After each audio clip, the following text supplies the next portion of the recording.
حضرت ابن مغفل رضی اللہ تعالی عنہ کا خذف کی وجہ سے کلام چھوڑ دینا۔ عبداللہ بن مغفل رضی اللہ تعالی عنہ کا ایک نوعمر بھتیجا خذف کھیل رہا تھا۔ انہوں نے دیکھا اور فرمایا کہ برادر زادہ ایسا نہ کرو۔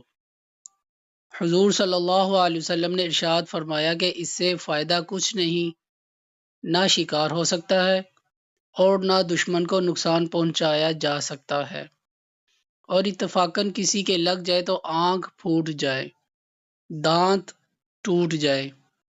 بھتیجا کم عمر تھا، اس نے جب چچا کو غافل دیکھا تو پھر کھیلنے لگا۔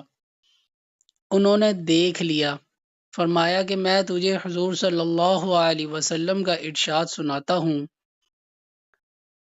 تو پھر اسی کام کو کرتا ہے۔ خدا کی قسم تجھ سے کبھی بات نہیں کروں گا۔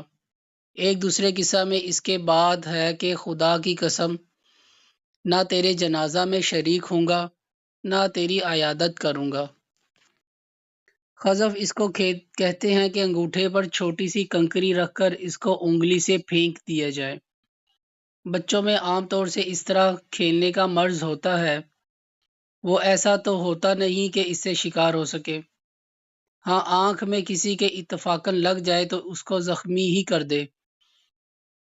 حضرت عبداللہ بن مغفل رضی اللہ تعالی عنہ کو اس کا تحمل نہ ہو سکا کہ حضور صلی اللہ علیہ وسلم کا ارشاد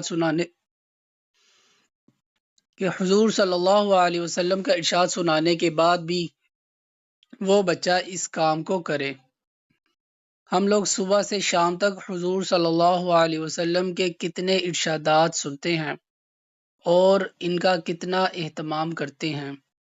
ہر شخص خود ہی اپنے متعلق فیصلہ کر سکتا ہے۔ اللہ پاک ہمیں صحابہ رضی اللہ تعالی عنہم اجمعین جیسا ایمان نصیب فرمائے اور ان کے نقش قدم پر چلنے کی توفیق عطا فرمائے، آمین۔